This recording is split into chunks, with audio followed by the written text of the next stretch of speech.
Good day, everyone. Today I will be discussing about Asian regionalism. But first, let's begin with Asia.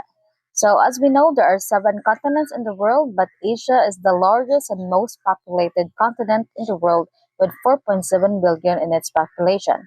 So, it is divided into several regions such as Central Asia, East Asia, South Asia, Southeast Asia, and the Middle East. Each region is unique, but together they make up a continent rich in culture, history, and diversity. Now, what is Asian regionalism? So Asian regionalism is a political idea that encourages countries in Asia to work together to solve common problems and build stronger relationships. So instead of facing challenges alone, Asian countries cooperate to promote peace, stability, and growth. And according to Hernandez, in 1996, there are several trends or issues that require cooperation among Asian countries. So the first one is the security challenges. So this includes borders, conflicts, or military tensions. And one example is the territorial disputes in the South China Sea involves several Southeast Asian countries working together through ASEAN to maintain peace and stability. The next one is ecological breakdown. It is an environmental problem that affects multiple countries. An example is the air pollution from forest fires in Indonesia that affects neighboring countries like Malaysia and Singapore. The next one is the demand for human resources. It is the need for skilled workers across countries. The example is many Filipino nurses and teachers work abroad in countries like Japan and Singapore to meet their labor needs.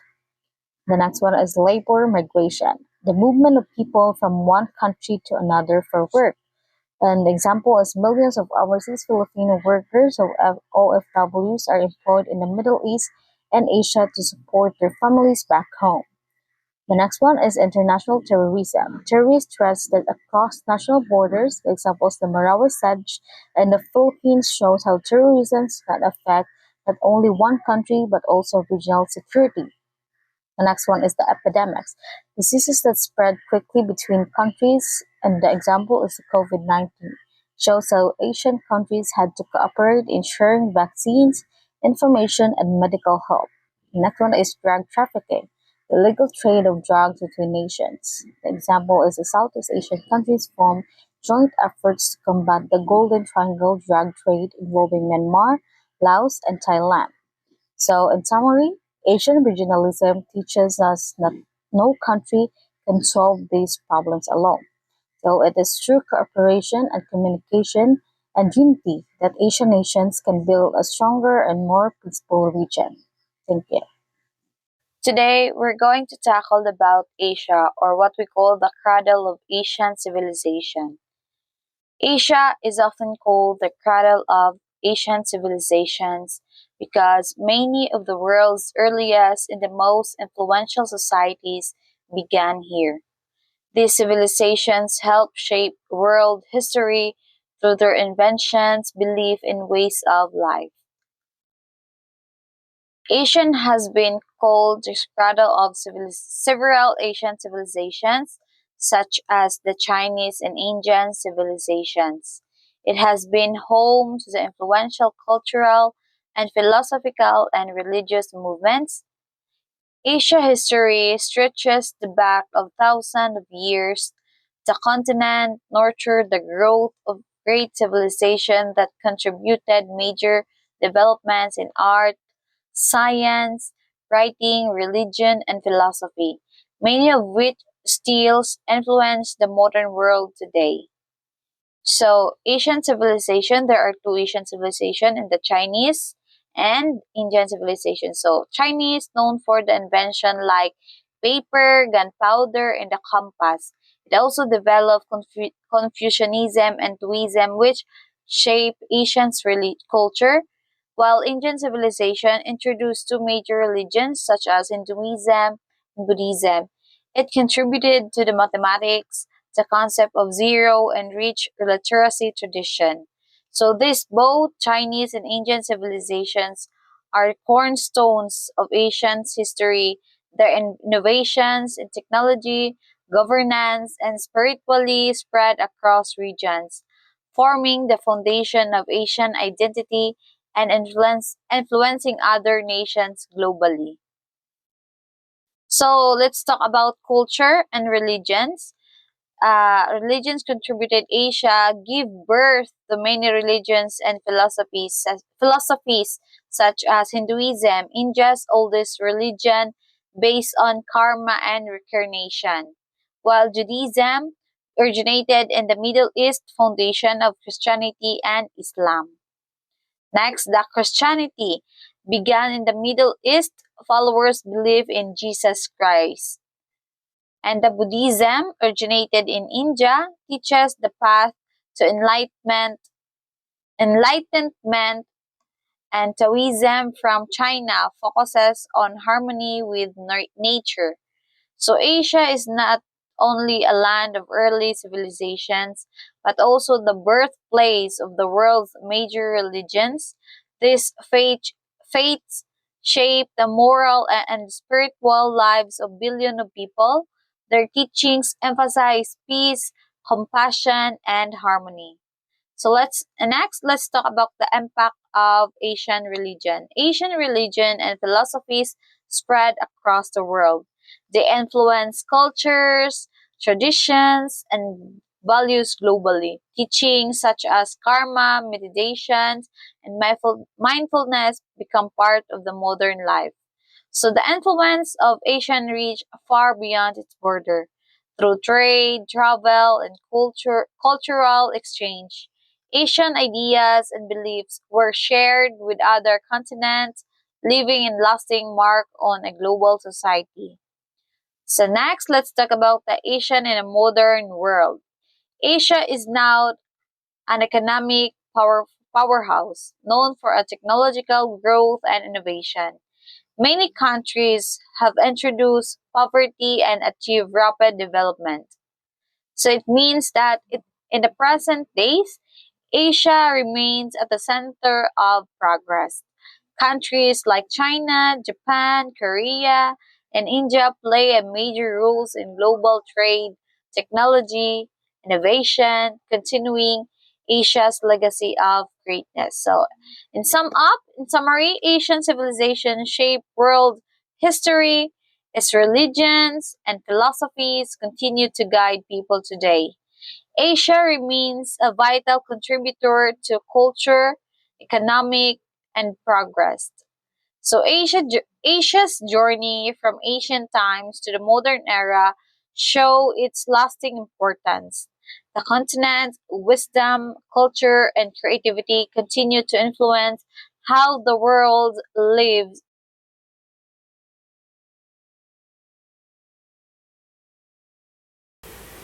Bright afternoon, everyone. So now let's move on to the dynamic of Asian regionalism. Asian regionalism refers to the process of countries in Asia coming together to cooperate, build stronger relationships, and achieve shared goals, whether in economics, politics, or culture.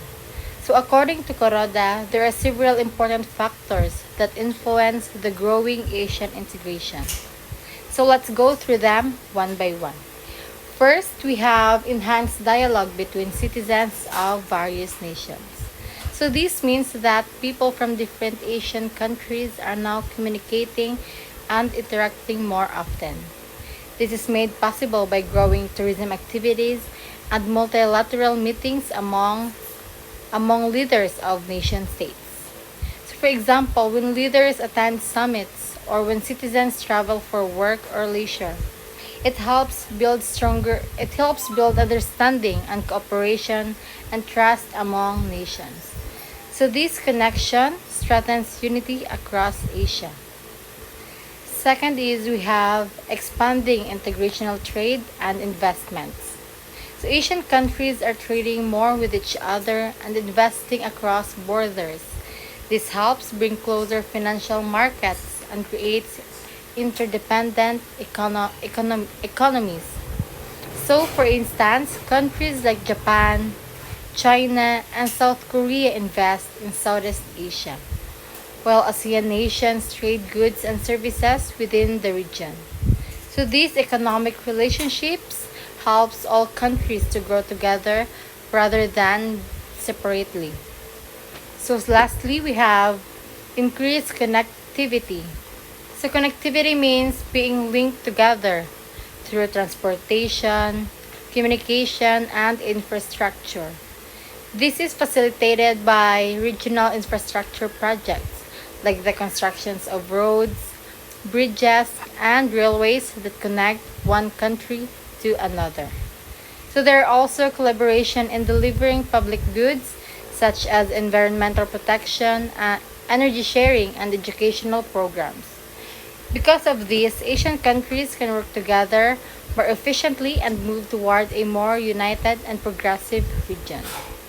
So, in summary, the dynamics of Asian regionalism built on three main pillars: the dialogue and understanding among nations, the stronger economic ties, and the better connectivity and cooperation.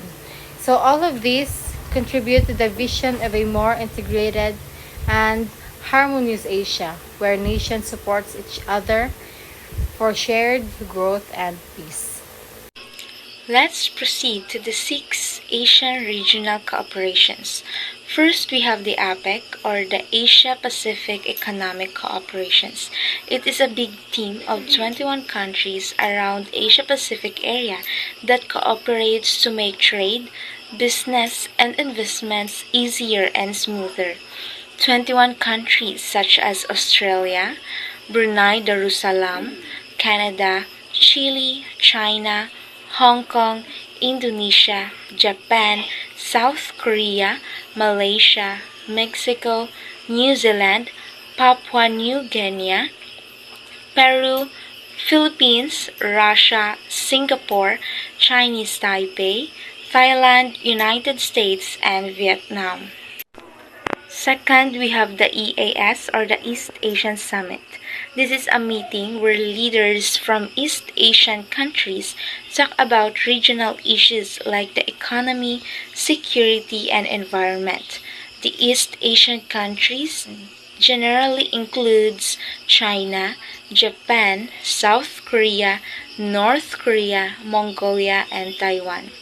Sometimes Hong Kong and Macau are also included because they are special administrative regions of China and share strong cultural and economic ties with East Asia.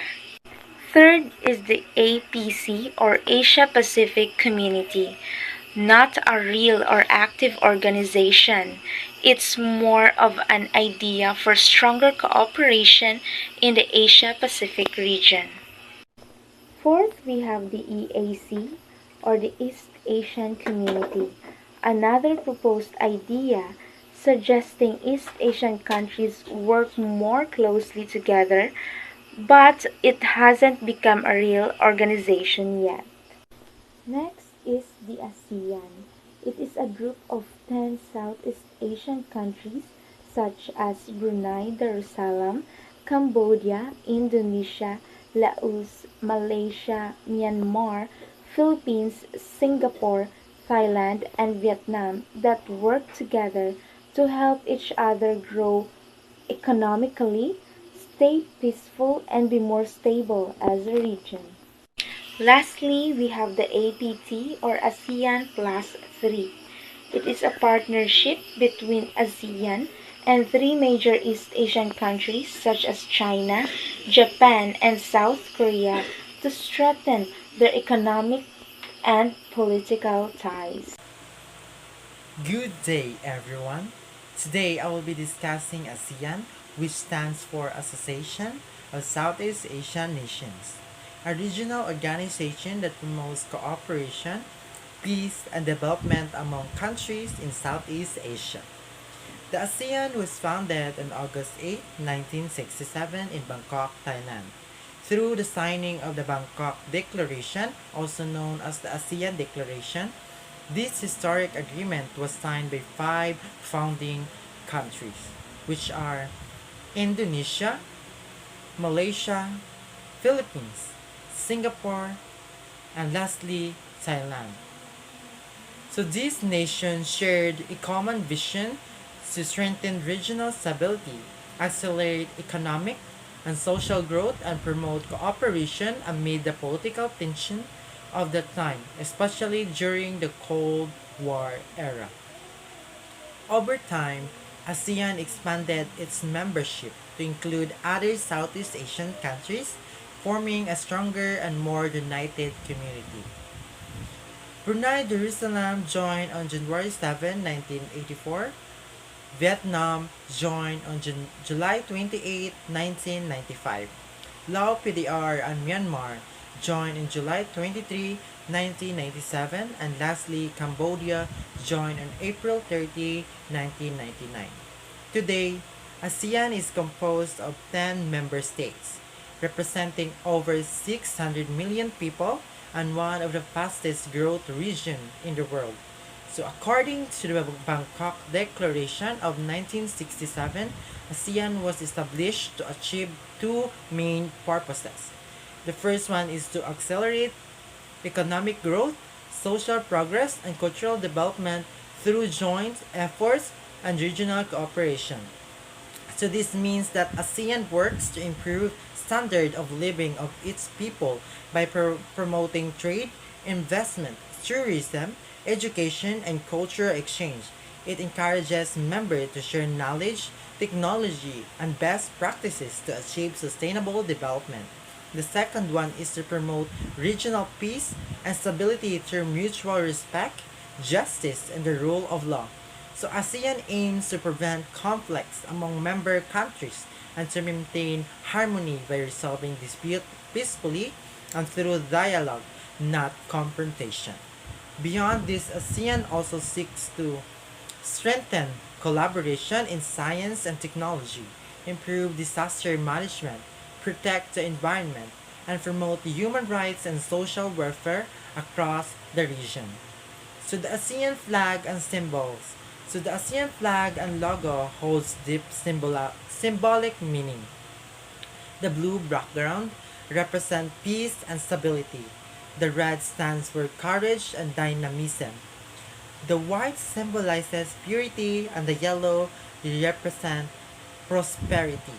At the center of the logo are the 10 stalks of paddy or rice, bound together symbolizing countries united in friendship and solidarity.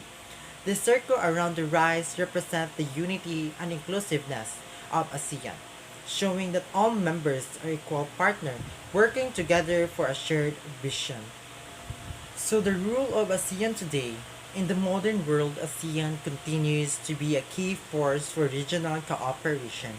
It serves as a platform for its member countries to discuss and solve common challenges such as trade and economic integration, climate change and disaster management, cultural exchange and tourism, health and education initiative, and lastly, peacekeeping and security cooperation.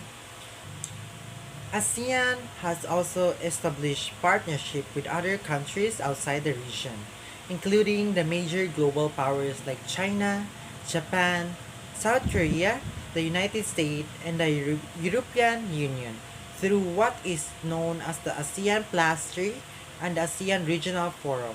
These partnerships allow ASEAN to maintain its central role in international diplomacy and regional development.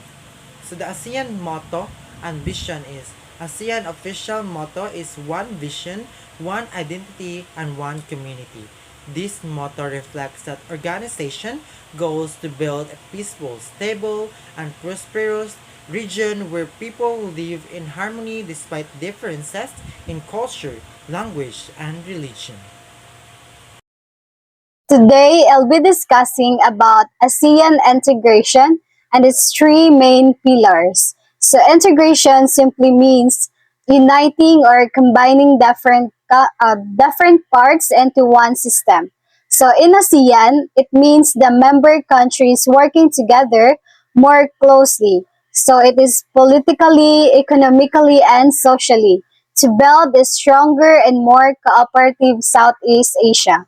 So it is not just about joining together, but aligning goals, policies, and efforts so all member nations grow and develop together.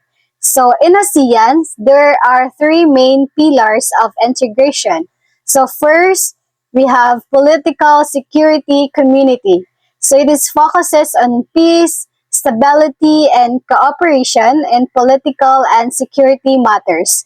So members work together to solve conflicts peacefully and maintain independence and sovereignty. So for example, joint efforts in combating terrorism and illegal drug trafficking and peaceful negotiation in the South China Sea.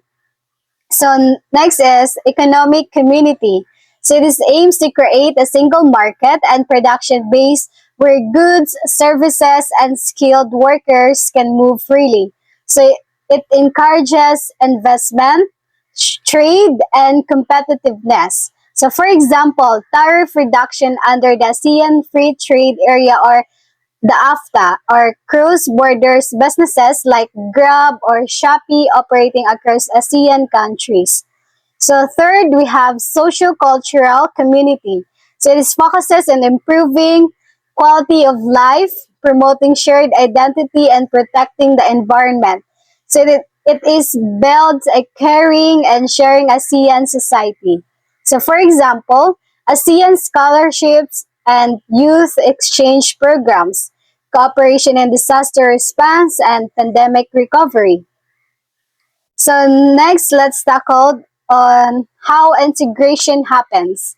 So the text says that integration is made possible by certain conditions such as increased level of social interaction and shared ideological patterns amidst a diverse society experiencing fast-paced economic growth. So this means integration happens when people, governments, and economies interact more often through trade, education, tourism, or etc. So when countries share similar goals and beliefs like peace, prosperity, and regional cooperation, it becomes easier to unite.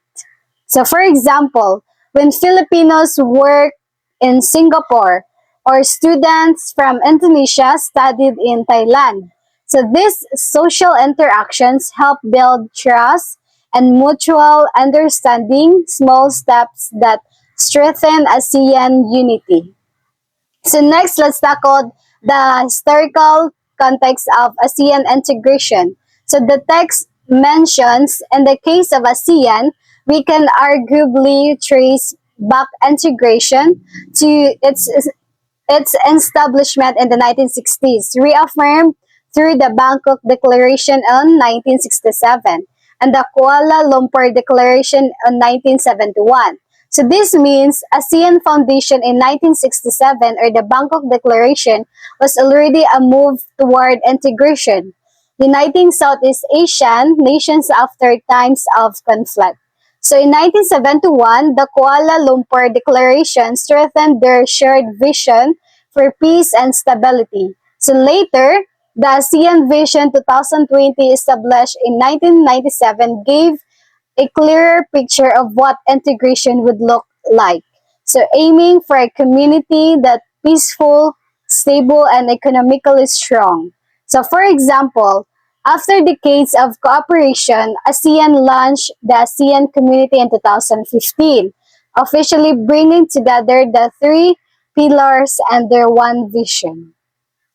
So let's proceed in the next slide. So a milestone in the journey toward Asian integration was develop and adoption of Asian Economic Blueprint to advance the vision of an Asian Economic Community or the AEC.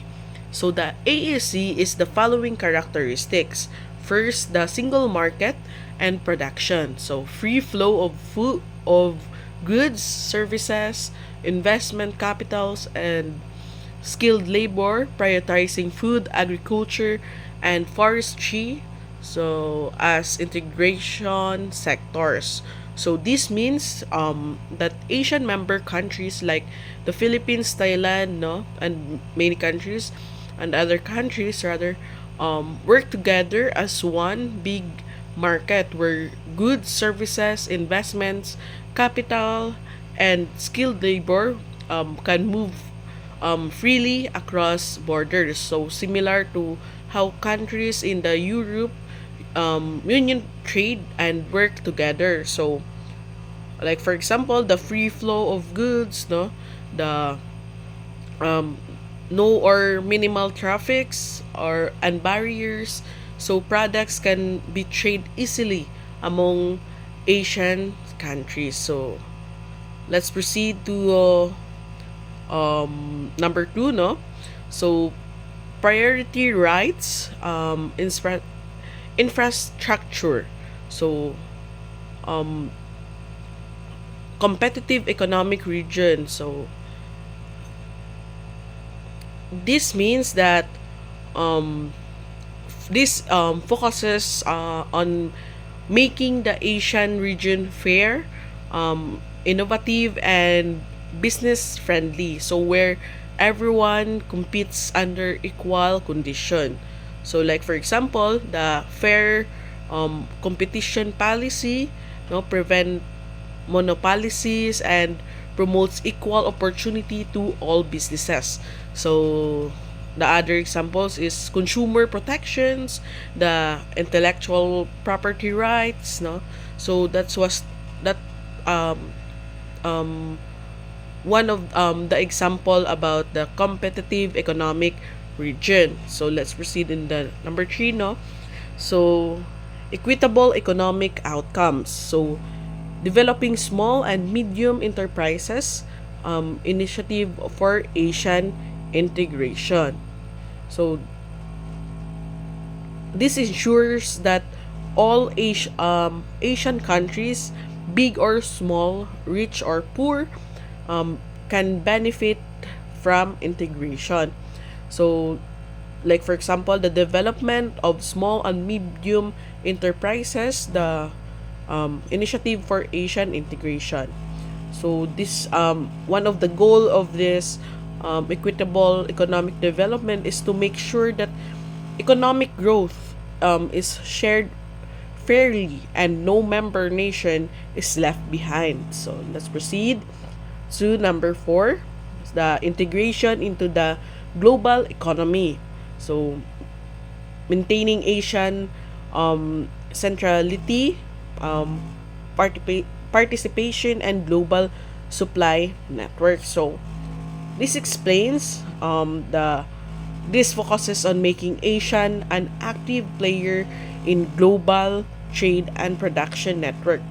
So one of the examples, no, the maintaining Asian centrality. So this ensures the Asian remains a key player and voice in region global decisions. So one of the goal also of this integration into global economy is to position Asian as a connected and influential economic bloc that contributes significantly to the global economy. So that's all. Thank you. ASEAN does not only want economic cooperation, but also the establishment of an ASEAN sociocultural community. In 2017, a blueprint was adopted during the 27th ASEAN Summit in Malaysia. The blueprint characterizes the ASEAN community as follows. The first one is empowering the people, the second one is inclusive, the third one is sustainable, the fourth one is resilient, and the fifth one is dynamic. So the first one is empowering the people. This means involving everyone in decision making and encouraging active participation from citizens and stakeholders. ASEAN wants people to have a voice and a play role in improving their communities. So the second one is inclusive. ASEAN aims to make sure everyone has equal access to opportunities and that human rights are respected. No one should be left behind regardless of their background. Number three, sustainable.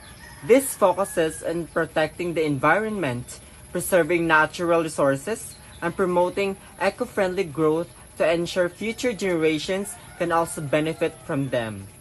The fourth one is resilient. This means being prepared for challenges like natural disasters, health emergencies, or crises. ASEAN wants to strengthen communities, especially the vulnerable, to recover and adapt quickly. The last one is dynamic.